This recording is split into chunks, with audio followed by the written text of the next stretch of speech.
Tres. Hola, ¿qué tal? Bienvenidos. Muchísimas gracias por acompañarnos el día de hoy a otra transmisión más. El día de hoy vamos a hablar de un tema bastante importante también, como todos los temas que manejamos aquí. Quizá hoy no sea el día específico, pero pues es importante para nosotros compartir e informar sobre este tema. El día 30 de enero se celebra justamente el Día Mundial de las Enfermedades Tropicales Desatendidas.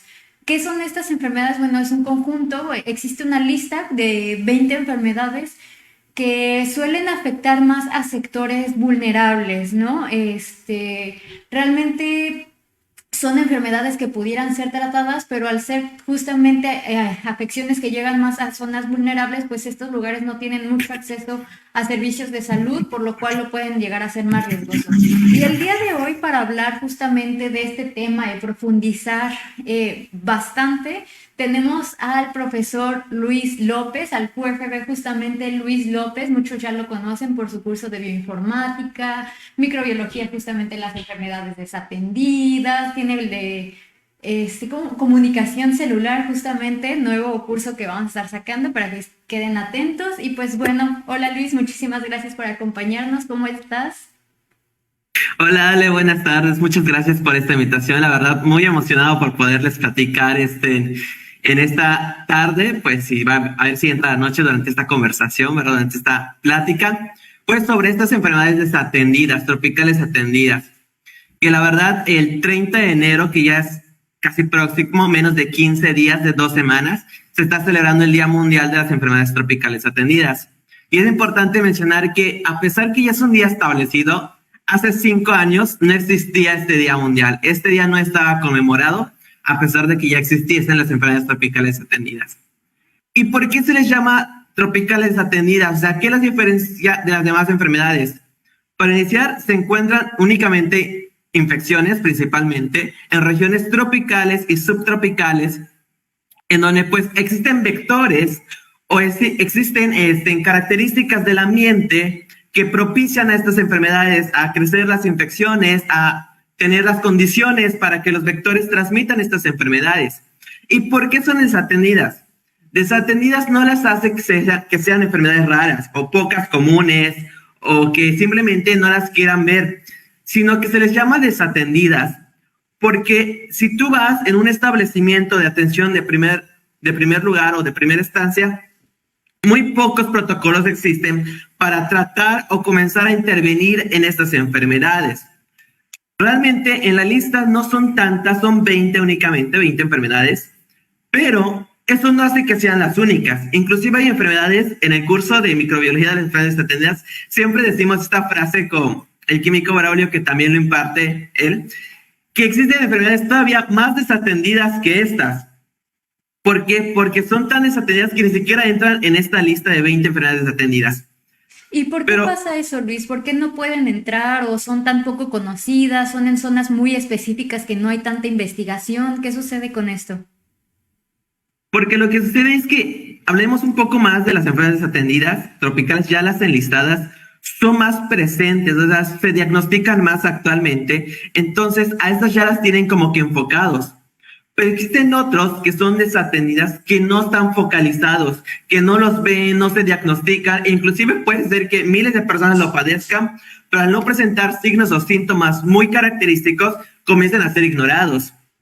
Entonces tienen esta baja focalización, o sea, este bajo focus que le dan las autoridades, entonces como que comienzan a preocuparse menos, aunque investigaciones pues buscan que igual las comiencen a atender a este tipo de enfermedades.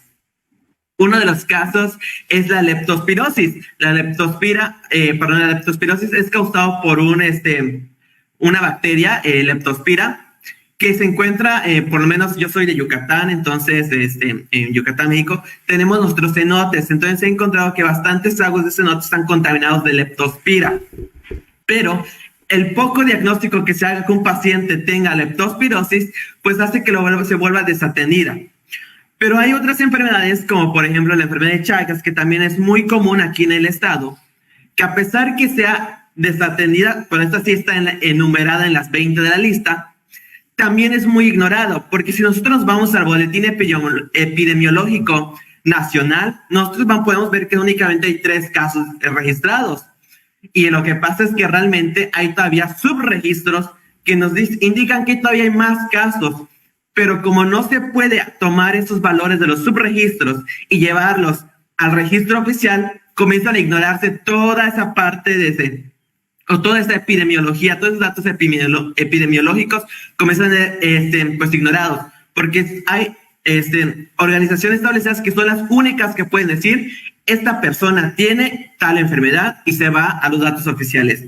Mientras esto no suceda, pues no pueden irse estableciendo o aumentándose estos datos oficiales de personas o pacientes con dicha enfermedad. Y esto hace que las autoridades comiencen a preocuparse menos por esas enfermedades que no tienen altos números en los boletines epidemiológicos a comparación de otras que sí, como por ejemplo sucedió con el COVID-19, que pues se transmitió rápidamente, los datos fueron registrados rápidamente y se preocuparon por esa enfermedad. Cuando pues recordemos que el COVID-19 tuvo una virulencia muy baja a comparación de enfermedades que realmente que están en esta lista, que son mortales, como el caso de la rabia, que si tú te infectas de la rabia y no eres atendido a los primeros días, no vas a pasar de un mes y a lo mucho pasarás de unos meses, pero con condiciones muy lamentables. Oye, Luis, Entonces, y otra pregunta, perdóname, vi que también no solamente se llama enfermedades desatendidas, sino también olvidadas. ¿Se refiere a que se trataron y pensaron que se habían erradicado y volvieron a aparecer, o por qué la parte de olvidadas? ¿O era por lo que mencionabas? Exactamente, no es como que hayan sido erradicadas y volvieron a aparecer. Inclusive hay en la clase de microbiología del curso, ahí explicamos cuáles no se pueden erradicar y cuáles sí, y algunas se buscan erradicar, pero otras de estas enfermedades no se pueden erradicar porque su ciclo interviene en el ciclo natural, pero se les llama también olvidadas porque es como justamente lo que decía, autoridades no le dan la importancia que merecen para que ésta pueda tener el valor y les den los fondos o la preocupación necesaria para que se haga investigación, no solo biomédica, sino también investigación epidemiológica, ver cuántas personas lo tienen, e inclusive darle seguimiento a estas personas, porque hay muchos pacientes que, ok, eres diagnosticado con tal enfermedad y simplemente te van a pasar a la lista de olvido o a una lista de que hay un paciente más, pero listo, ¿qué va a pasar con ese paciente? No sabemos. Y estas enfermedades caen mucho en esto. Y lo que les comentaba, que hay enfermedades que no se pueden erradicar. Tal es el caso del dengue. ¿Por qué? Porque nosotros el dengue es transmitido por un mosquito. Igual que muchas otras enfermedades como el Chagas, la leishmaniasis, que son también transmitidas por vectores, el dengue también. Y nosotros no podemos eliminar a todos los mosquitos de la zona, porque los mosquitos juegan un papel también importante en el ciclo natural. Entonces, lo único que podemos hacer es controlar este tipo de enfermedades. No eliminarlas, pero sí controlarlas y también diagnosticarlas a tiempo. Oye, Luis, y también trabaja. Sí. Perdóname. Me acuerdo que alguna vez estaba viendo que se trabajó como genéticamente con un tipo de mosca que afectaba a un cultivo en específico, ¿no? Y era justamente como para hacerlas no reproducibles. ¿Existiría algún tipo de herramienta o algo que se pueda trabajar con estos mosquitos como para que no puedan transmitir, o ya está como mucho más complicado, necesitaría mucho más tiempo de investigación, o ya se está trabajando? Porque tengo por entendido que tú trabajas con Chagas en el laboratorio, ¿no? Sí, así es. Yo trabajo con Chagas. El Chagas no es transmitido por un mosquito, es transmitido por una chinche. Pero en el caso de que un mosquito fuera modificado, tendríamos muchos problemas. Para comenzar, teníamos que buscar o hacer investigación de cómo se desarrolla o cuáles son las herramientas bioquímicas, fisiológicas que tiene el mosquito con respecto al virus. Y para que de ahí podamos comenzar a pasar esta información y comenzarla a jugar de manera in vitro. Ya obtenido nosotros unos preliminares, tendremos que comenzar a juntar o recolectar mosquitos para generar mosquitos pues modificados genéticamente. Pero nosotros no tenemos la certeza que todos los mosquitos fueran o vayan a tener esa mutación, porque hay miles y millones de mosquitos. Tendríamos ese problema. Y no es como que el mosquito desarrolle la enfermedad. Realmente hay mosquitos sanos. El mosquito en que transmite perdón, al dengue, pues uno de los géneros, perdón, o una de las especies Aedes aegypti. Entonces nosotros tendríamos que agarrar todos esos mosquitos, pero no todos están enfermos, algunos están sanos. Entonces, a pesar que nosotros modifiquemos genéticamente al mosquito, ¿qué tal si al pasar los años, vuelve a desarrollar las habilidades para volver a adquirir al virus? Porque el mosquito lo adquiere picando a una persona infectada y pues se lo lleva.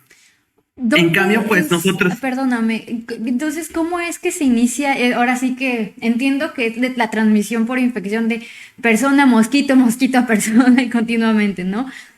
¿Cómo existe algún inicio, así como el huevo o la gallina, que dé como el indicio de dónde se generó ese virus?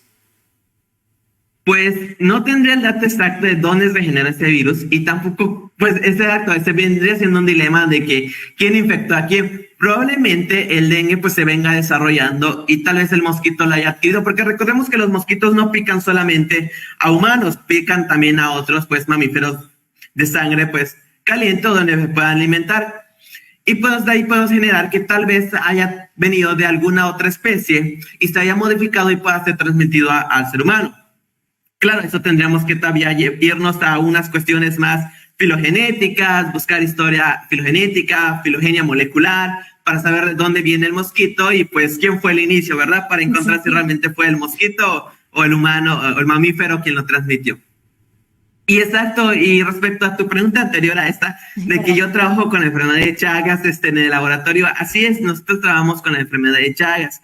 La enfermedad de Chagas, para que entiendan un poco de qué es, para aquellos que no lo conocen, es una enfermedad también tropical desatenida, pero el que lo causa no es un virus, no es una bacteria, no es un hongo. Lo que lo causa es un parásito protozoario.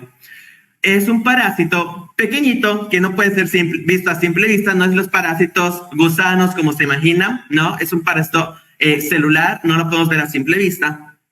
Que cuando la chinche se alimenta de sangre, que en el caso de Yucatán es la Triatoma dimidiata, pero haciendo aquí un poco de spoiler, investigadoras del laboratorio, pues descubrieron que no solo hay una especie como se creía años anterior de la chinche, que es el vector, sino que también hay otros aquí mismo en Yucatán que no se habían registrado antes.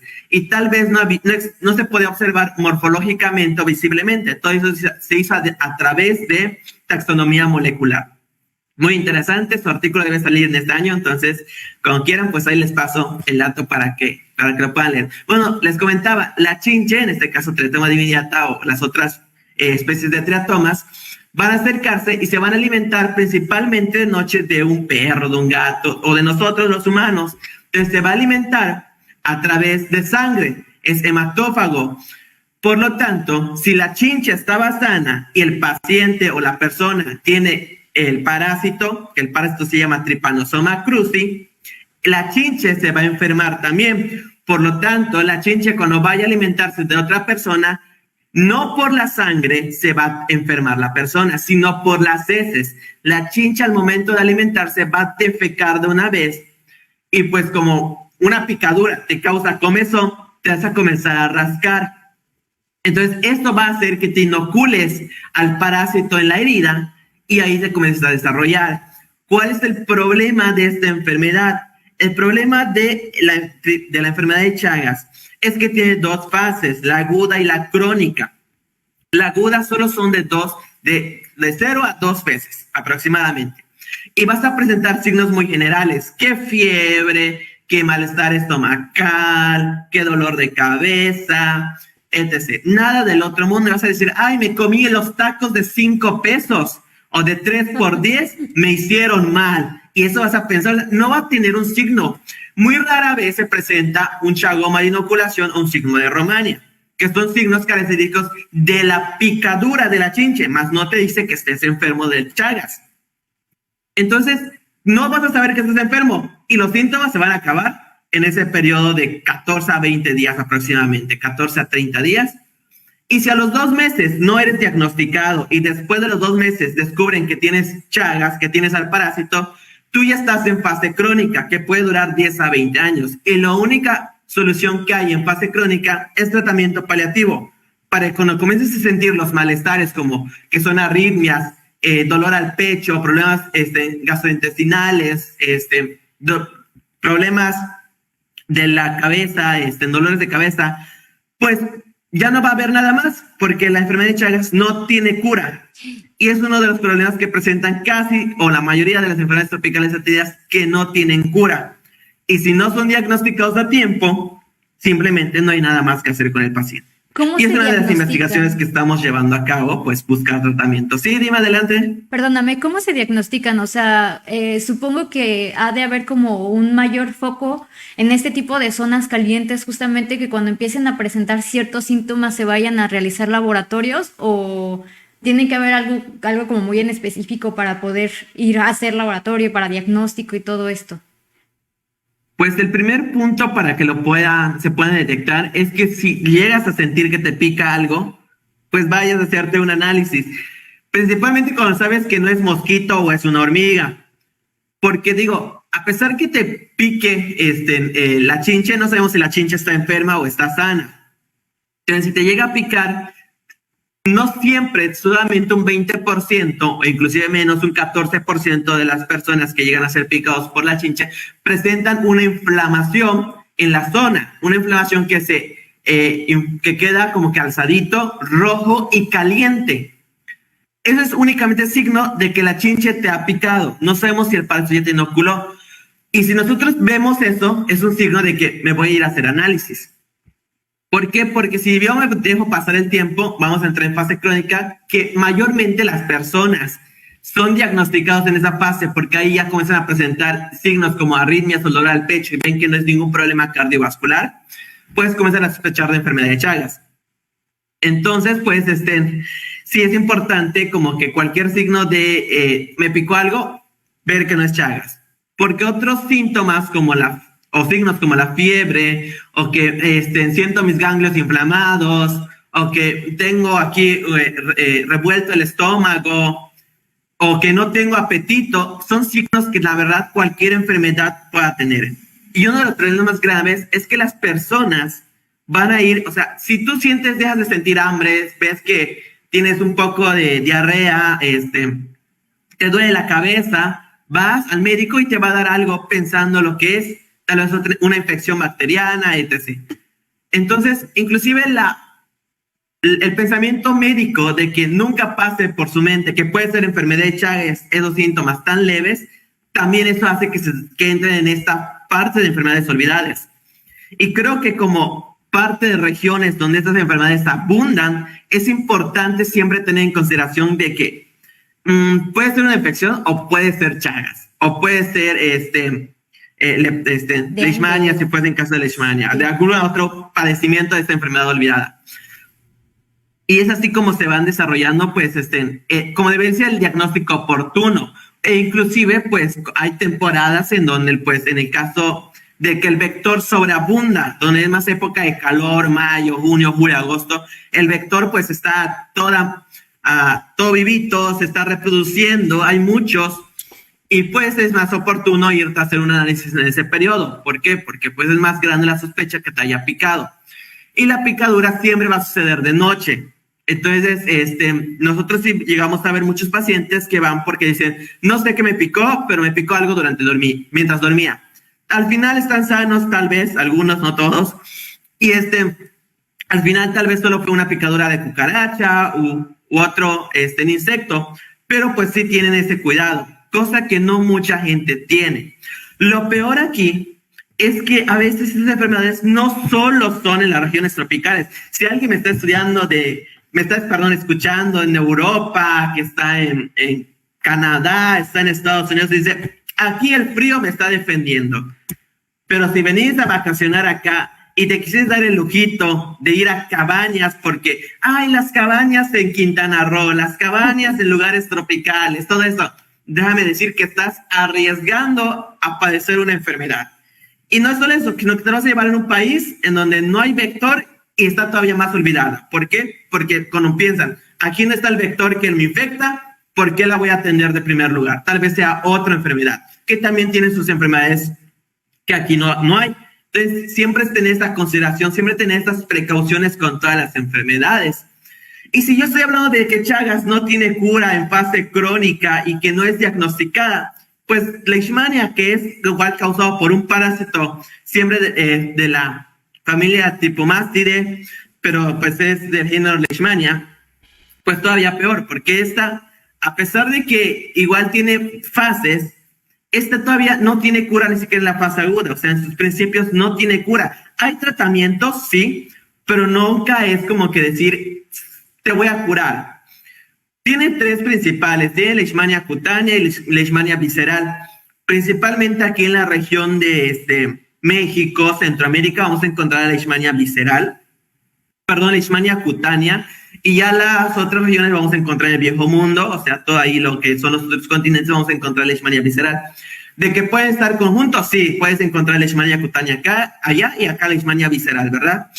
E igual, pero se puede controlar la enfermedad, principalmente las viscerales se controlan, ya que los tratamientos que existen no son cura como tal. Y si todavía te estás comenzando a preocupar de que tengas leishmaniasis porque no hay cura, el diagnóstico está peor. En Leishmania, a comparación de Chagas, que ahí existen únicamente dos tipos de diagnósticos aceptados, que son las inmunofluorescencias indirectas y las ELISAs, que la OMS únicamente acepta estos dos tipos de diagnósticos, pero tienes que tener los dos. Si te sale una positiva, te tienes que ir a hacer la otra y que también te tiene que salir positiva. Se puede hacer PCR, frotis sanguíneo, etc., únicamente en fase aguda. Pero como les mencioné, casi nadie es diagnosticado en fase aguda. Es muy raro el paciente que venga y esté en fase aguda. Casi todos van a ser encontrados en fase crónica. Bueno, pues Leishmania carece de eso. No le puedes hacer ELISA, no le puedes hacer IFI, que es la inmunofluorescencia indirecta, porque tiene sus antígenos, como son técnicas que necesitan anticuerpos que se adhieren a los antígenos, hay mucha reacción cruzada. Puede ser otros padecimientos, realmente no hay unos certeros. Existe la hematoaglutinación o la aglutinación seriada en Leishmania, pero tampoco es muy recomendado. ¿Por qué? Porque en concentraciones muy pequeñas de anticuerpos no la vas a encontrar, no se va a ver la aglutinación. Entonces, lo único que se puede recomendar en Leishmania es frotis de tejido, inclusive no solo de sangre, sino que va a ser de tejido. Del tejido infectado se tiene que tomar ahí una pequeña parte y hacer un frotis para encontrar que el parásito esté ahí presente. Entonces, sí, se complica todavía pues más la situación en estos casos.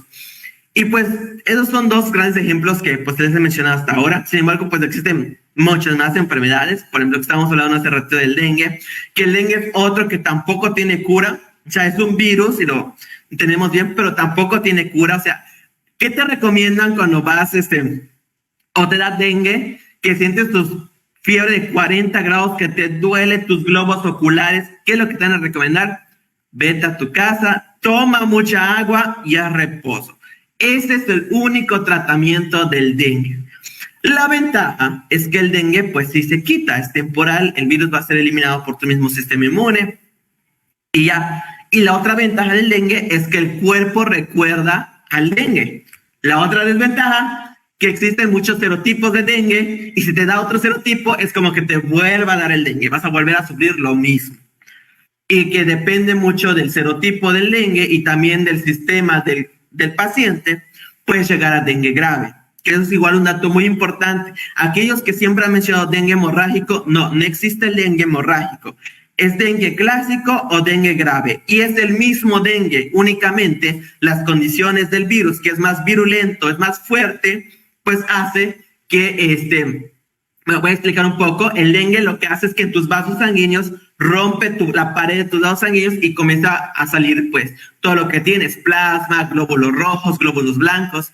Pero como el dengue es tan fuerte en el dengue grave, va a romper demasiado tu vaso sanguíneo, que va a comenzar a generar mucha herida y vas a ver la salida de sangre en tus poros, por la nariz o en cualquier otra pues salida que tenga el cuerpo.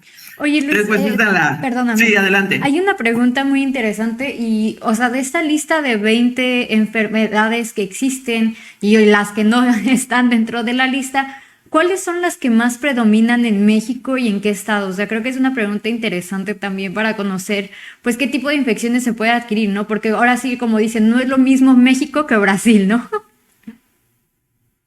Sí, eso es importante. Sí, y justamente por eso, porque existen enfermedades tropicales atendidas, como por ejemplo la Trypanosoma brucei, que es la enfermedad del sueño, que realmente no se menciona mucho acá porque esta es región de África. O sea, aquí estamos casi libres, o esperamos que hasta ahora no haya, y esperemos que no haya, porque también es importante seguir investigando que siempre haya este tipo de enfermedad. Pero pues las que hay principalmente en México son, por ejemplo, la enfermedad de Chagas, Leishmania, dengue, chikungunya, Zika, está los micetomas, está la rabia, está cisticercosis, está en las filarias, está alguna limitiasis, está el tracoma, está la úlcera de Bruley, está anquilosostomas, o sea, son varios, o sea, realmente, y en qué estados, ahí sí les dejaría mal el dato, porque sé que mientras más al norte se vayan, comienzan a reducir las enfermedades, pero no sé exactamente cada enfermedad en qué estado se delimita. Lo que sí le puedo decir, todo lo que es el sur-sureste, sí tiene todas estas enfermedades. Hay una que es muy curiosa, que es una filaria, no me recuerdo el género y especie específica, pero entra en la parte de filariasis linfática, como enfermedades tropicales atendida. Pero aquí, por lo menos en Yucatán, algo que muy pocas personas, o los que viven en zona de playa, sé que aquí Ale está en Veracruz y la voy a preocupar, si les gusta andar descalzos, jamás lo hagan, jamás anden Pero descalzo en la playa. ¿hasta en casa o...? No, principalmente en la playa. Yo les digo por qué, porque por lo menos sé que toda esa región sur-sureste del país, con dato exacto en Yucatán, sí hay filarias en la arena. La filaria es un gusano que por lo menos la de esta especie va a entrar por tu piel y pues va a subir por tu piel y vas a ver como que se va formando como que un caminito donde va andando el gusano, Ay, obviamente no. por tu piel. Entonces, pues sí se tiene que tratar. Claro que con un metronidazol, con un antiparasitario se trata bastante bien, pero pues sí hay que tener esas precauciones. Y esto principalmente se da porque hay animales que tienen pues los huevos o están infectados y hacen sus heces en la playa o en alguna región de tierra y pues esto les propicia. Justamente hablado de pues me recordó una anécdota con permisos de mi tía y mi primo que están pues en Quintana Roo. Les voy a contar esta anécdota que yo no sabía, o sea, yo estudio todo esto, estas enfermedades, o sea, me las sé. Y justamente recientemente, a qué redundancia, me enteré que mi primo sufrió de este tipo de filaria. ¿Por qué? Porque ellos tenían como que, cuando construyes tu casa y te traen el polvo, o sea, donde van a hacer la mezcla de cemento, polvo, piedra, grava, pues justamente en el polvo, mi primo cuando era pequeño le gustaba jugar ahí. Entonces, cuando vieron, pues en su pie había como que un caminito que formaba que parecía un gusano. Pues al final sí. Ahorita que me hizo la pregunta, Ale, y también en la casa, no sabría decirte con certeza si también en la casa, pero sí hay que tener las precauciones. O sea, de preferencia, no anden descalzo mucho tiempo en lugares donde pueda haber animales de la calle o que entren gatos, perros en zonas. Porque no saben qué enfermedades pueden tener y qué les pueden transmitir realmente.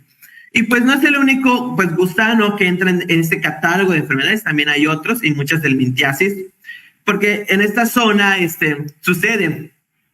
A mí me da risa un caso, los que han visto Grey's Anatomy, hay un capítulo en donde hablan de un parásito, no estoy recordando cuál es, no me acuerdo cuál mencionan en el capítulo, pero cuando vi el TikTok, o sea, los videos, me da risa, porque para ellos fue como que, ay, le salió un gusano por la nariz, ¿qué gusano es? Que no sé qué, preocupados porque un gusano salió por su nariz.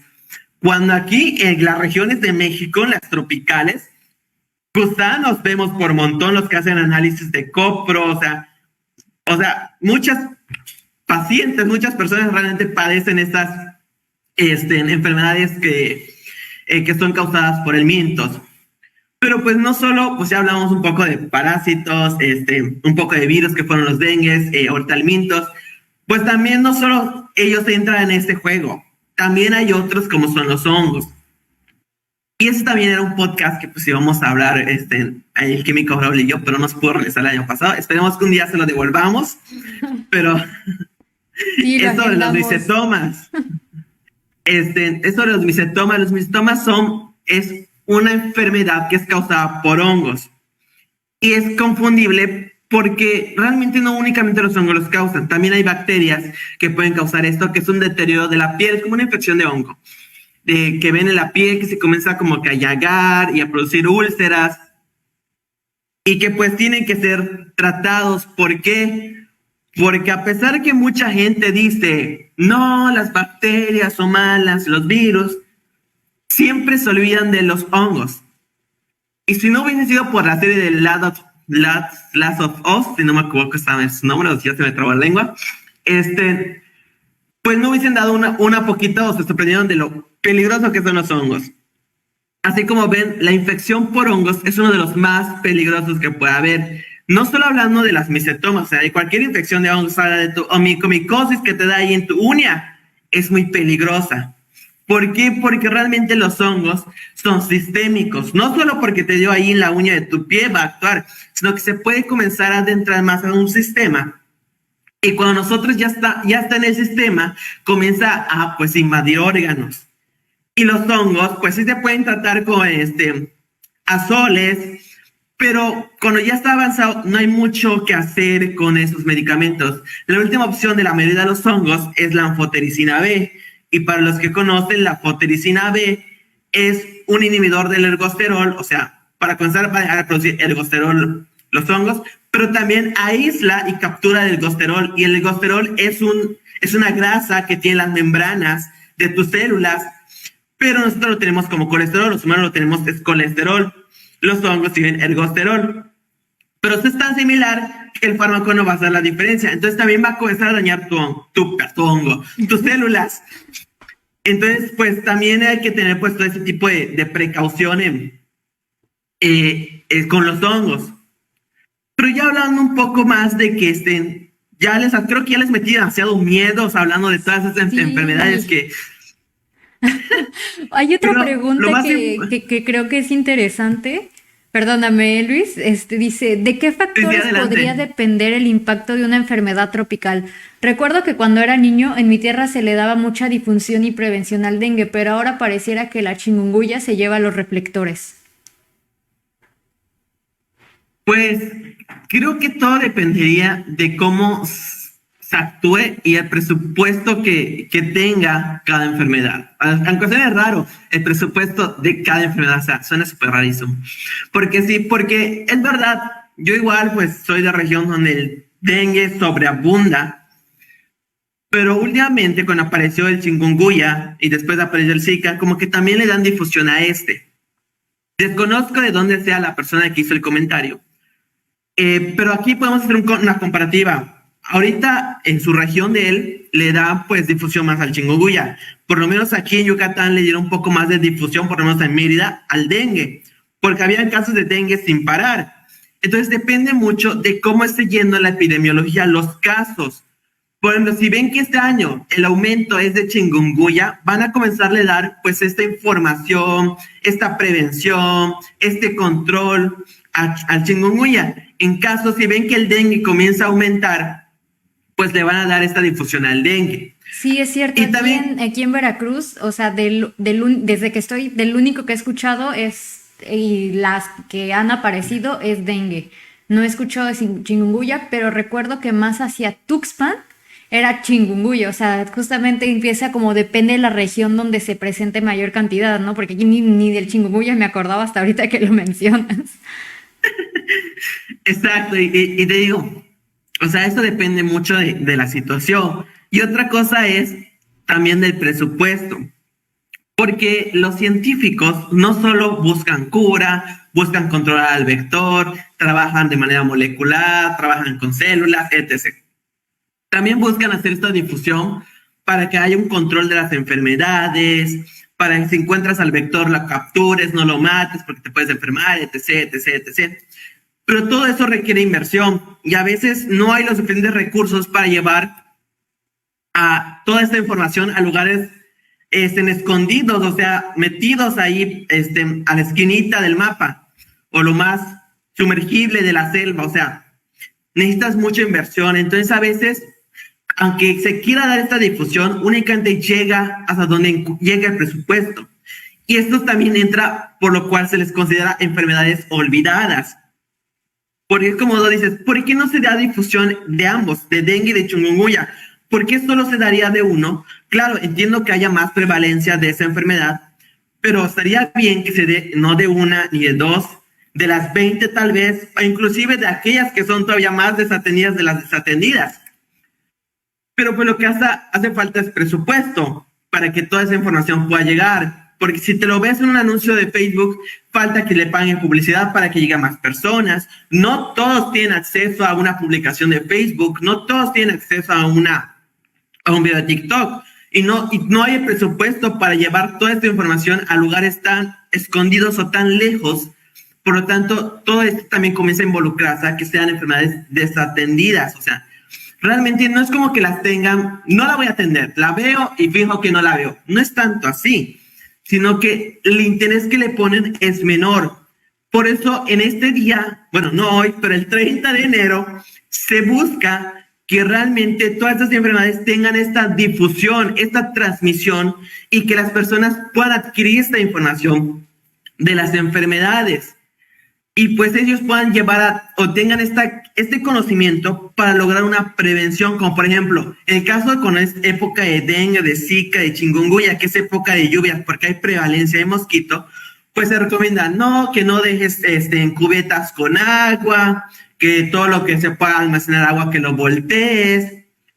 No solo es con en el dengue, el chikungunya, también con otras enfermedades que tienen pues vectores, como la enfermedad de Chagas, que dicen, no, que si vives en una casita de palos, limpia, busca que no haya huequitos, si tiene huequitos ahí tu pared, ciérralo. ¿Por qué? Porque todo esto también son lugares donde se puede esconder el vector. Pero mucha gente no lo sabe. E inclusive muchos habrán enterado que hoy existe una enfermedad que se llama Chagas y que es causada por un parásito.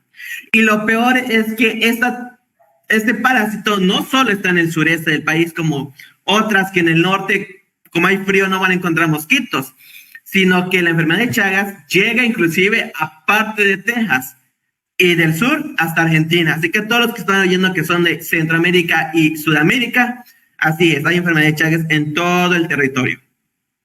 Y para que todavía se empeore la situación, aunque no hay vector en Estados Unidos, no hay vector en Canadá, no hay vector en Europa, no hay vector en Rusia, hay pacientes que tienen enfermedad de Chagas.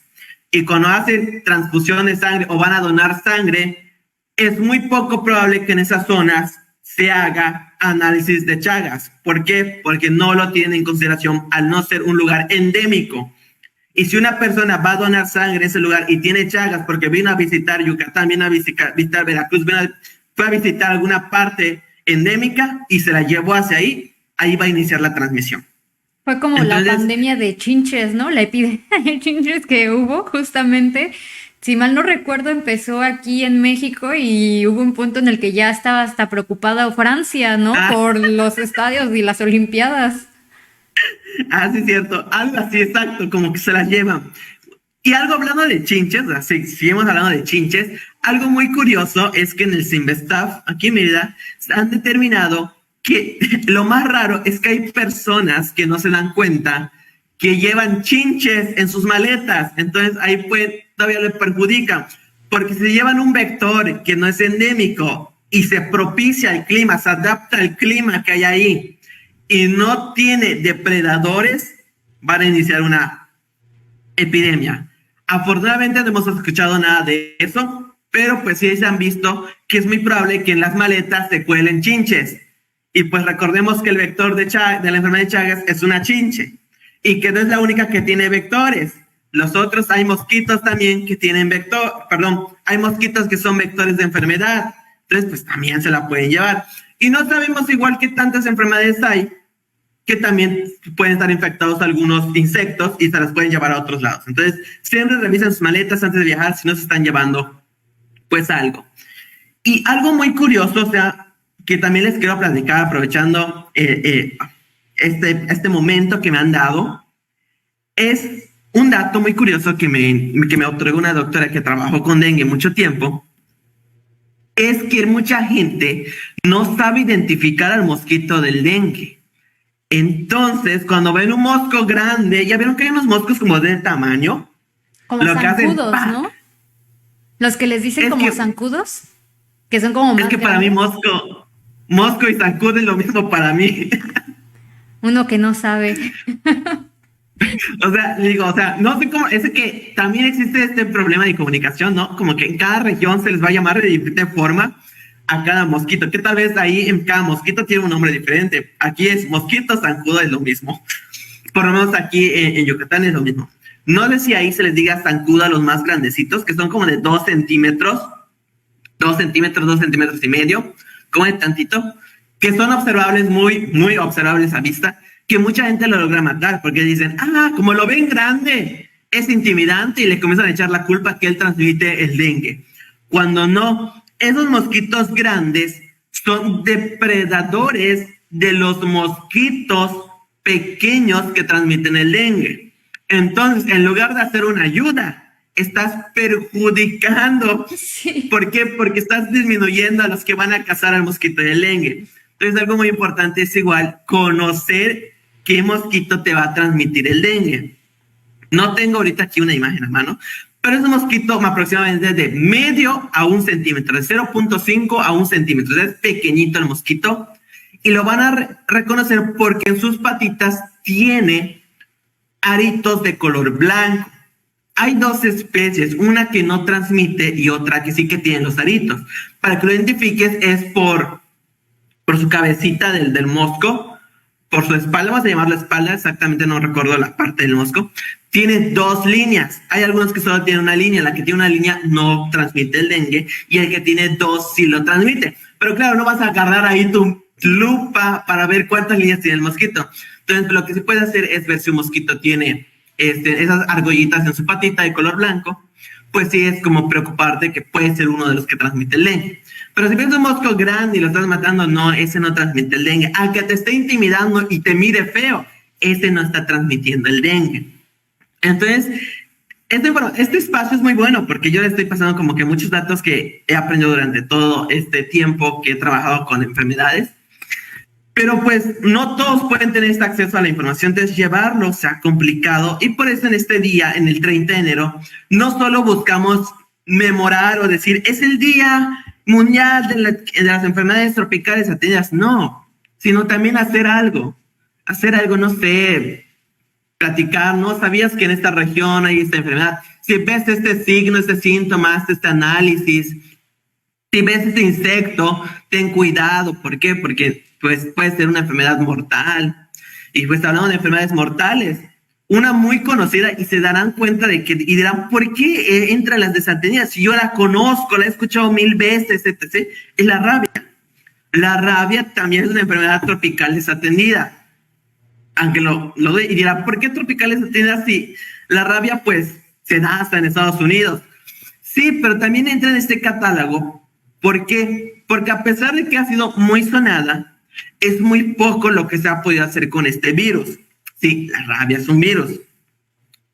Porque la rabia, cuando te muerde el animal infectado, si te mordió profundo y tiene mucha carga viral, la saliva, porque la saliva se transmite del animal, pues rápidamente va a ir a tu sistema nervioso, a tu cerebro y te va a dar flit, o sea, te va a mandar al más allá. Y pues si no tiene, y apenas están comenzando a enfermar el perro, digamos que es un perro que te mordió, puede ser que tengas unos días más para actuar. Pero hablando de cura, no hay cura para la rabia. No existe tratamiento farmacológico. El único tratamiento que es inmunológico. Te dan anticuerpos contra el virus y pues también te dan pues vacunas contra el virus. Entonces tienes como que dependiendo en qué tan fuerte haya sido la mordida, te dan el tratamiento que sea, pero farmacológico no hay. Hasta ahorita no hay un fármaco, no hay una molécula que actúe contra el virus. Los que están estudiando rabia, espero que les den más apoyo para que puedan continuar con estos estudios. Yo imagino que alguien ha de estar trabajando con el tratamiento de Chagas, de Chagas de rabia. Perdón, yo ya estoy muy casado y enamorado del Chagas, por eso repito mucho. Perdón, de la rabia. Pero también es importante que se traje, pues, algo para poder tratar los síntomas o evitar esta prevención contra el virus. ¿Por qué? Porque las vacunas que existen es preventiva, o sea, te dan como que una vacuna. O sea, si tú tienes, por ejemplo, no es común escuchar que a las personas se les dé vacuna contra la rabia, solo a los perros, pero sí hay vacunas para la rabia para humanos y se les da a las personas que trabajan con animales. Deben tener, pues, sus vacunas contra la rabia, porque si llegan a contraerlo, es más fácil intervenir a una persona que es vacunado contra la rabia que a una que no. Y por eso en los casos que cuando te muerde un perro o un animal en la calle y tiene la rabia, es mucho más complicado comenzar a tratar porque te tienen que poner las vacunas, todo el catálogo de vacunas que debes llevar contra la rabia, y después te tienen que comenzar a administrar anticuerpos contra el virus. Pero no puedes decir, ay, me vacuno a las 2 de la noche, voy a esperar a que me mordió a las 12 de la noche, voy a esperar a que abra el centro de salud a las 8 de la mañana. Para eso habrás empeorado la situación, te tendrías que ir a urgencias. Y lo peor es que no todos los lugares tienen urgencias. Si tú estás en un pueblo donde la ciudad más cercana que tenga un hospital con urgencias está a 1 hora, 2 horas, mucha gente lo pensaría 2 veces antes de ir de noche porque lo hayan mordido. Entonces, como que estas son características que te hacen pensar, sí, tienes razón. Nunca había puesto a pensar que esas enfermedades, a pesar que son conocidas, carecen de esta información, carecen de esta atención primaria. De hecho, ahorita que lo mencionas, yo recuerdo que a una prima hace muchos años la había mordido el perro, ¿no? Y justamente como mencionas, en lugar de ser algo como preventivo que te apliquen desde antes, es hasta el momento, ¿no? Y como lo mencionas, es ahora corre y si no está abierto y que lleva al animal y que si lo encuentras, o sea, se vuelve mucho más complicado también para... recuerdo un capítulo de Malcolm, el de en medio, donde a Craig lo muerde un mapache y entonces tenían que cazar al mapache para poder llevarlo y que le hicieran análisis para saber si tenía rabia o no, porque pues igual, pues a ver qué tan peligroso podía ser para Craig, ¿no? Justamente, y recuerdo que no sé, tú corrígeme, pero creo que una de las... ahora sí que se vuelve como fiebre, o sea, empiezan a tener síntomas de fiebre, dolores y todo esto por la rabia, ¿no? Porque yo recuerdo, o sea, tengo un recuerdo de cuando era chiquita y mi prima, o sea, creo que no la llevaron a vacunar luego, por lo mismo que mencionas. Bueno, ya la mordió, regañaron al perro, se esperaron y al día siguiente, pero pues mientras mi prima justamente pues se la pasó con fiebre. Exacto. Hay 2 puntos que quiero tocar. El primero, sí, o sea, existen síntomas generales como la fiebre, o sea, porque recordemos que la fiebre es una respuesta que se da al sistema inmune, pues que está actuando contra el microorganismo que acaba de entrar, curar la herida, etc. Entonces produce signos muy generales como la fiebre, pero también comienza a producir signos nerviosos, neurológicos, la palabra correcta, como temblores, falla la memoria, alucinaciones. Y hay algo muy común que, la verdad, a mí me agrada que se difunda, que es un poco fuerte para algunas personas, es valoración de cada uno. Los famosos videos de personas con hidrofobia, que es la incapacidad de tomar líquidos. Y muchos se preguntarán, ¿por qué? Y yo les voy a dar el ejemplo perfecto ahorita. Yo ahora que estoy hable, se me seca la garganta y para hidratarse necesito generar saliva. El virus se transmite por la saliva, entonces propicio de que se genere la saliva beneficia al virus. Entonces el caso de ingerir agua va a disminuir mi concentración de saliva, eso va a disminuir la transmisión del virus. Por lo tanto, entre unos síntomas, pues la alteración de la incapacidad de tomar agua. Pero todo eso tiene un mecanismo neurológico, perdón, que pues comienza a dañar tus neuronas, etc. Pero no lo daña, o sea, como que lo quiera dañar. El virus no mata tu neurona, tu propia neurona manda señal que tiene que morir porque está siendo infectada. Pero como tal, el virus no quiere que tu neurona se muera, pero pues lo que tu cuerpo tiene que hacer. Y recordemos que las únicas células que no se reproducen, que no se vuelven a multiplicar, a dividir, son las neuronas. Entonces sí tenemos un gran problema con esta enfermedad. Y otro es como tú dices que de Greg, que está yendo a cazar al mapache para ver si tiene rabia el mapache. Y sí, porque para que nosotros podamos diagnosticar la rabia, puede ser por PCR, pero el problema es que necesitamos una alta concentración del virus para poder detectar el genoma viral, el RNA del virus. Uno de los problemas es que a veces no hay esa concentración. Y para que te lleves a hacer una PCR y toda la cosa, ya se empeoró la cosa. Otra cosa que se hace es un cultivo, pero necesita 7 días para cultivarse. Y el tercer método para diagnosticar a la rabia es que agarres un poco, pues, de la muestra o de la herida, lo lleves, infectes a ratones, presenten los ratones síntomas a los 2 días, extraigas cerebro de ratón y le hagas una histología que va a terminar en 7 o 8 días. Entonces, para ese tiempo, la persona ya vamos a saber que tiene rabia por los síntomas y ya no podemos hacer mucho. La rabia, cuando comienza a presentar síntomas, es que ya no hay mucha solución para ella. Entonces, todo tiene que ser rápido en el instante. Por eso se tiene que ir a pescar al animal, como en el caso de Michael Limeño, que fue a pescar al mapache, porque lo más lógico es hacer el análisis al animal para saber si tiene rabia. A la persona es muy difícil que se le haga ese análisis. Entonces, tenemos que buscar también todo esto para comenzar a desarrollar técnicas de diagnóstico. Por falta de diagnóstico, también se le considera como desatendida.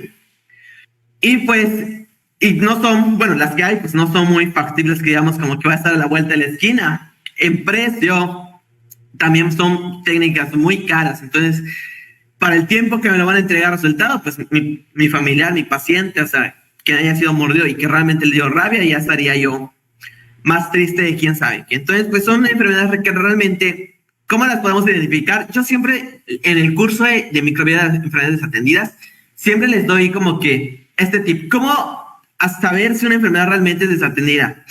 Con 2 preguntas muy fáciles. ¿Tu diagnóstico es correcto? No. Enfermedad de Chagas no se diagnostica a tiempo. Rabia, no hay un diagnóstico concreto. Leishmania, no hay un diagnóstico conciso. 2. ¿Tiene cura? Chagas, si está en fase crónica, me voy despidiendo porque no hay cura. Leishmania no tiene tratamiento. Dengue no tiene tratamiento. Rabia, mucho peor. Eso es preventivo todo. Entonces, con esas 2 preguntas muy sencillitas, podemos saber realmente si una enfermedad es desatendida o no. Y también nos podemos hacer otra pregunta. ¿Se le da difusión a esta enfermedad? ¿Cuántas de todas las enfermedades que ya les mencioné, que no fueron muchos en esta tarde-noche, fueron una que otra que les mencioné, conocían? Si no la conocían, comencen a preguntar. Es importante dar difusión a esta enfermedad porque realmente es desatendida, o sea, y a pesar que diga la palabra tropical, pues comienza a preocupar igual a los que no están en la zona tropical, porque el hecho de que solo se desarrollen en zonas tropicales no lo hace exclusiva de las zonas tropicales. Tal vez se puede llevar a otras regiones sin que se sepa y pueden tener problemas porque no haya diagnóstico, ni se preocupen en hacer diagnóstico por eso, porque no pase por la mente de los de servicio de salud que tal vez tengan ese padecimiento. Entonces, no se preocupen únicamente los de zonas tropicales. Otro punto importante, y por qué igual se les llama como olvidadas, es que la zona tropical suele ser que tiene muchas regiones pobres.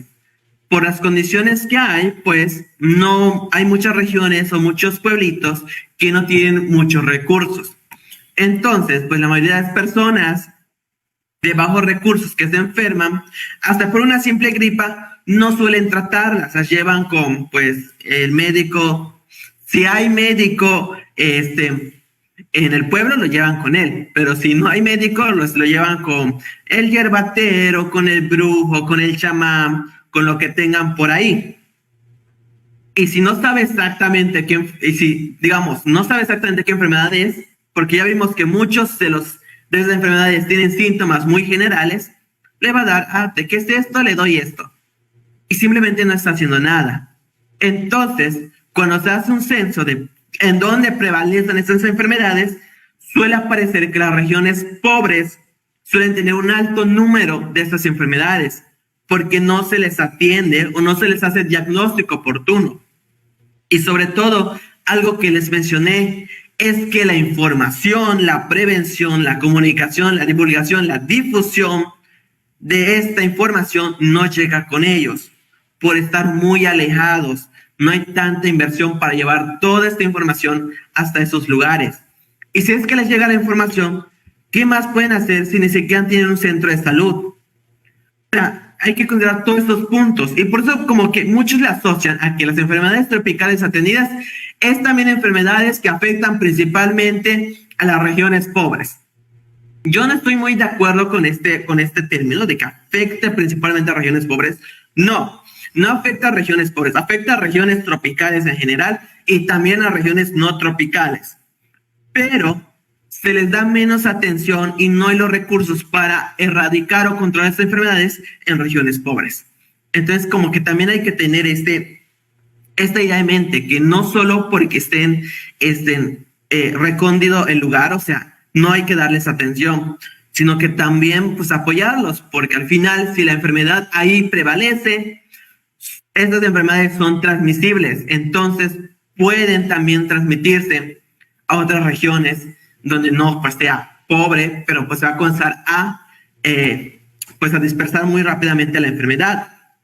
Y ya que sus periodos de incubación son cortos, creo que el que tiene mayor incubación ha de tener como 7 días de incubación y la verdad no presenta síntomas en esos 7 días.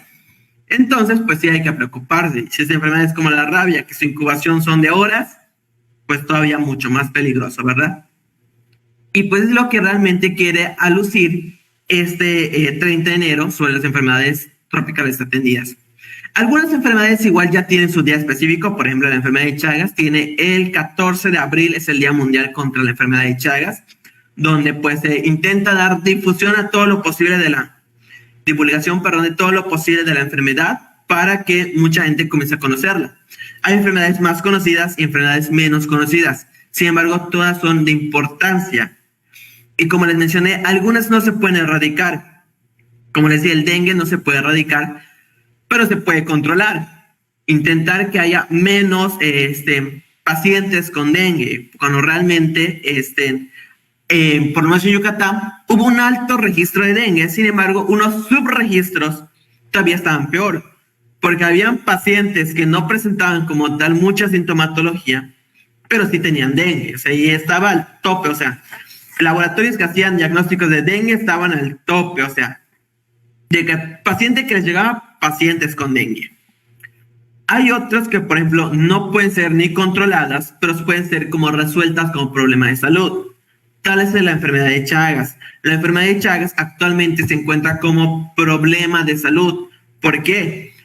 Porque estadísticamente, en registros te dice que 7 millones de personas alrededor del mundo están afectados por la enfermedad de Chagas y como 1 millón aproximadamente en México. Pero si nosotros revisamos el boletín epidemiológico, vemos que se registran como al mes 3 o 4 casos. Lo que sí quiero mencionar es que en Veracruz, si estoy no mal equivocado en mi memoria, es donde más casos se registran. Pero eso no quiere decir que sea el lugar con más casos. Lo que pasa es que tal vez las instituciones están vinculadas para poder subir a la base de datos oficiales esos casos. Sin embargo, los subregistros, si al mes te dicen que a nivel nacional hubo 3 o 4 casos que aumentaron, solo en un estado que en Yucatán, de un laboratorio que hace análisis de manera independiente a todos los demás laboratorios que hacen análisis, al año hay como 15 registros más. pero como no aceptan esos datos a la base oficial, pues se queda únicamente como subregistros. Y los subregistros, pues, de un estado. Imagínense todos los estados que hay y de todos los laboratorios que hay por estados. Realmente es un problema de salud. ¿Por qué? Porque hay pacientes no diagnosticados. Y los que son diagnosticados se logran diagnosticar en fase crónica, fase donde no hay cura. Entonces, como que estas enfermedades donde no hay cura y lo único que te espera, aunque suene feo, es la muerte. No sé si ya lo había mencionado, pero de 10 a 20 años de tener la enfermedad de Chagas, lo único que te espera es la muerte. No hay cura. Y lo único que pueden hacer por ti los médicos es darte tratamiento paliativo para que no sea doloroso ese final. Pero pues sí hay que tener en consideración todo, pues estos aspectos. Tal vez ahorita les mencioné de 2 enfermedades que conozco más o menos cómo anda su epidemiología por aquí, porque son las más cercanas que tengo en su estudio, pero pues les mencioné de 2 de 20. Imagínense las 20 de 20, ¿cómo estaría? Muchos casos y demasiados de las enfermedades cervicales desatendidas. Y después entrarían las enfermedades que son más desatendidas porque ni siquiera entran en este listado de enfermedades desatendidas. O sea, sí tenemos que hacer algo con, pues, esta situación, porque realmente hay que comenzar a prevenir. Creo que justamente la OPS tiene su departamento de prevención, control y eliminación, ¿no?, de enfermedades. Por lo que estaba revisando cuando estábamos planeando esta plática, era justamente que realizaban como visitas a ciertos lugares tropicales donde más desatendida justamente era esta enfermedad, para poder llevar este tipo de información, porque como tú lo mencionas, realmente o sea, si este día justamente estamos aquí es para informar, ¿no? Y se hablan de muchas cosas que yo ni siquiera, ni creo que la mayoría ni tenía ni idea. Desde lo fácil que puede ser la transmisión, de las zonas y todo esto, ¿no? Y bueno, del Chagas me sorprendió ahora sí que el hecho de pensar que el único final que se puede tener para la persona que la adquirió pues sea la muerte, ¿no? Y justamente como lo mencionábamos, pues la información no llega a quienes deberían y son quienes más pues la sufren en este caso, ¿no? Por la falta de información, porque al tener la información sabríamos que, bueno, me picó un mosquito, me picó algo, voy a ir a hacérmelo, ¿no? Pero creo que la mayoría tenemos como esa costumbre de pensar, es un animalito y ya, ¿no? O sea, hasta que no empieza a tornar de una forma como más que te lastima o que dices, ya tiene pus y algo, voy a ir al doctor, ¿no? Bueno, principalmente nosotros de las zonas que ahorita estabas mencionando, zonas tropicales, zonas calurosas, Akron es médico y el día de ayer estuvo dando de baja a varios de los policías con los que trabaja justamente, y yo pues pensando igual por la situación de que ahorita está el dengue y todo eso, dije, de seguro fueron todos de dengue, ¿no? No, la ventaja es que no, la desventaja es que 7 eran creo que de influenza y 2 eran de dengue realmente, ¿no? Pero pues igual vuelve a ser que están todos en el mismo lugar, si se enferma uno de repente se enferman todos porque dan sus vueltas, pues ahora sí, sus patrullajes todos juntos y terminan luego todos picados, ¿no? De hecho, él también tenía pues la preocupación que habían ido a una práctica, llegó todo picoteado y pues llega a ese punto de espero no tener la sintomatología ya más grave para que no diga, bueno, tengo dengue. Porque como tú dijiste, pues realmente no hay cura más que esperar nosotros a que nuestro mismo sistema inmune lo saque, ¿no? Pero mientras pues ya uno está sufriendo toda la sintomatología. No, sí, y o sea, sí, y suena, por ejemplo, tal vez en la de dengue digan, bueno, pues espero que mi sistema inmune pues lo elimine por sí solo, pero pues recordemos que no es muy agradable lo que hace el dengue, o sea, te reduce tu nivel de plaquetas y recordemos que las plaquetas tienen un papel fundamental en nuestro organismo y por lo tanto no tener a este apoyo sí lo vuelve algo muy grave, o sea, grave, perdón. Y entonces tener conciencia más que nada y como que difundir mucha información, o sea, tener la divulgación a tope. Y pues todos aquellos igual que les gusta la divulgación, pues compartan igual cualquier publicación de Facebook que vean, platíquenlo, o sea, lo que hay que llegar es información. Importante igual, pues que, como les mencioné, tal vez aquí el dengue tenga este mosquito, pero en otras zonas van a tener otro mosquito. Lo mismo del Chagas. Aquí pues tenemos Teratoma dividiata y Teratoma guaguenensis, pero pues en otras zonas van a tener Rotius, van a tener otro tipo de teratoma. El caso de, por ejemplo, de Leishmania, acá tenemos un tipo de mosquito que lo transmite, y ahí en el viejo mundo es otro tipo de vector. O sea, a pesar de que la información no puede ser guiada de forma lineal, sino que tiene que ser adaptada a cada región, porque van a tener diferente vector, diferente sintomatología. Y eso hablando, porque después cuando nos sumergimos en serotipos, en el caso de virus, en DTUs, en caso de parásitos, y etc., van a ver que la sintomología cambia. Entonces se vuelve cada vez más complejo poder saber cuándo hacerme un diagnóstico y cuándo no.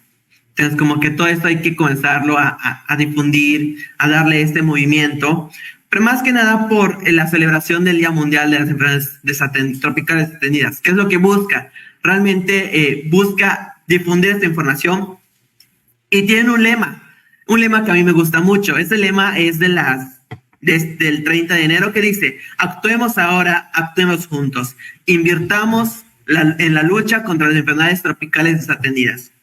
Y la cuestión de invertir no solo se refiere a cuestión económica. Invertamos tiempo, invertamos saliva, invertamos toda esta comunicación para que pues a todas las personas realmente les llegue esta información. Y pues realmente no, pues podemos lograr objetivos, porque la ODS 3, que es la ODS de salud y bienestar, si mal no estoy, así se llama, en su punto 3.3 tiene pues un punto que dice: buscar, erradicar y controlar enfermedades como el VIH, cáncer, y entre ellas dice enfermedades tropicales desatendidas.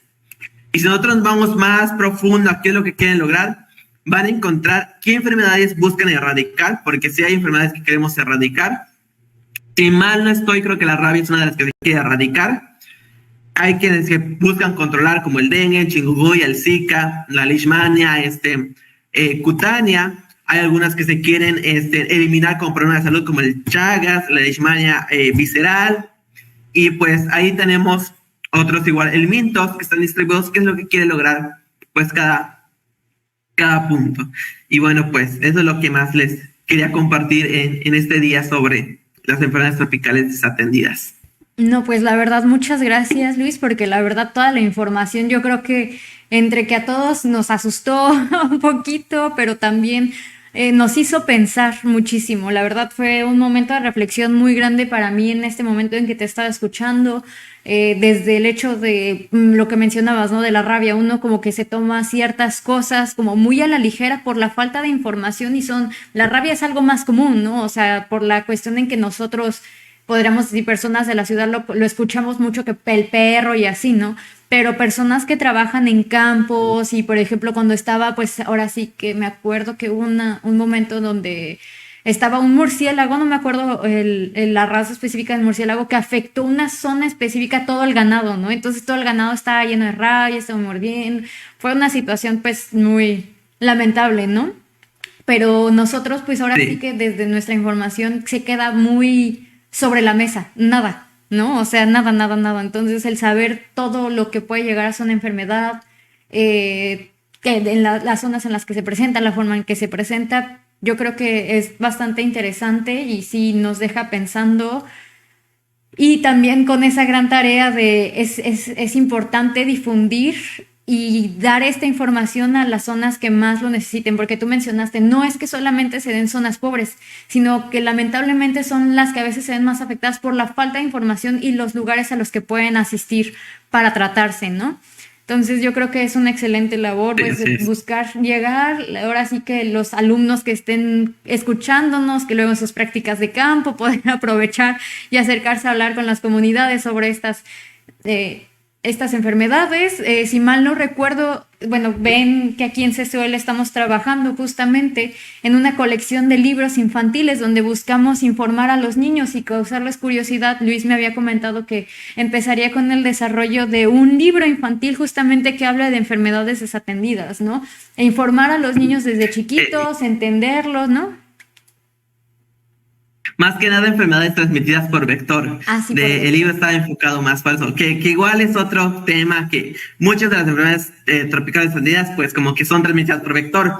Pero hay otras que no son desatendidas, pero pues también son transmitidas por vector, como la riqueza, etc., ¿no? Que es la enfermedad de la garrapata y todo eso, ¿no? Como que tener sus cuidados y como que llevarlo de manera dinámica para que los niños comiencen a identificar, mira, ese es el chinche que transmite el Chagas. Mira que el dengue se transmite así. Que mira, hay que tener precauciones cuando vemos esas garrapatas, etc., ¿no? Como que todo está para que tengan esa información muy, muy temprano y que no sea algo como que, lo voy a escuchar, lo voy a leer, sino como que lo hagan de manera divertida y lo vayan aprendiendo. Ahora sí que la información y el conocimiento que se haga, algo que deberíamos de tener todos, pero justamente empezarlo a inculcar desde más chicos, ¿no? Y de una forma más interesante. No, pues muchas gracias, Luis. Sí. La verdad es que sí estuvo súper... creo que se trabó. Ya volviste. Estuvo súper interesante esta plática. La verdad es que yo desconocía por completo que el 70% de las cosas que mencionaste, unas me preocuparon. Definitivamente no voy a andar ya descalza. Pero sí, pues la verdad, bastante interesante. Quien quiera saber más, pues justamente Luis tiene el curso de microbiología de las enfermedades desatendidas. Ya lleva justamente todo esto más a profundidad. Si de por sí yo sentí que fue un tema muy complejo y profundo, ahora imagínense, ¿no? Estarán pudiendo escuchar justamente este podcast. Lo estaremos estrenando en Spotify el día 30, ahora sí, el día que se celebra justamente el Día Mundial de las Enfermedades Desatendidas, al igual que también lo podrán encontrar en YouTube. Entonces, Luis, no sé si gustes comentar algo antes de que cerremos. Pues nada más agradecerles por este espacio y realmente por en escucharme. Más que nada, tal vez me pasé con algunos términos y no se entendían todo, pero pues ya saben, le pueden pedir mi contacto a Ale, con mucho gusto ahí en la comunicación CCOL, y pues con gusto les paso mi contacto. Igual si quieren trabajar o si están en el área de biomédica, si quieren trabajar con alguna enfermedad desatendida, y me dicen, no, pues, ¿cuáles tienen? Pues yo les paso contacto de doctores que trabajan esto. En mi caso, yo trabajo con, pues, una doctora que trabaja con la enfermedad de Chagas en tratamiento. Yo estoy manejando ahorita mucho la resistencia de la enfermedad contra los fármacos, porque igual este tema muy interesante. Digo, todo aquí fue muy, muy superficial lo que les hablé, y si quieren profundizar más sobre estas enfermedades a nivel bioquímico o biológico, está el curso de microbiología de las enfermedades desatendidas. No me queda nada más que agradecerles y me encantó compartirles esto. Se tocó un poco la garganta, tal vez grito demasiado, pero encantado de compartirles, y esperemos que la próxima transmisión de alguna plática pues igual sea un tema muy, muy interesante. Justamente, ya ustedes igual pueden solicitar de qué quiero que les habla. El 19 vamos a tener con la doctora Eli, quien nos invitó justamente a la Feria del Virus. Vamos a tener justamente el hablar de las pandemias, el inicio de las pandemias, el origen de las pandemias. También va a estar muy interesante, entonces los estamos viendo por allá.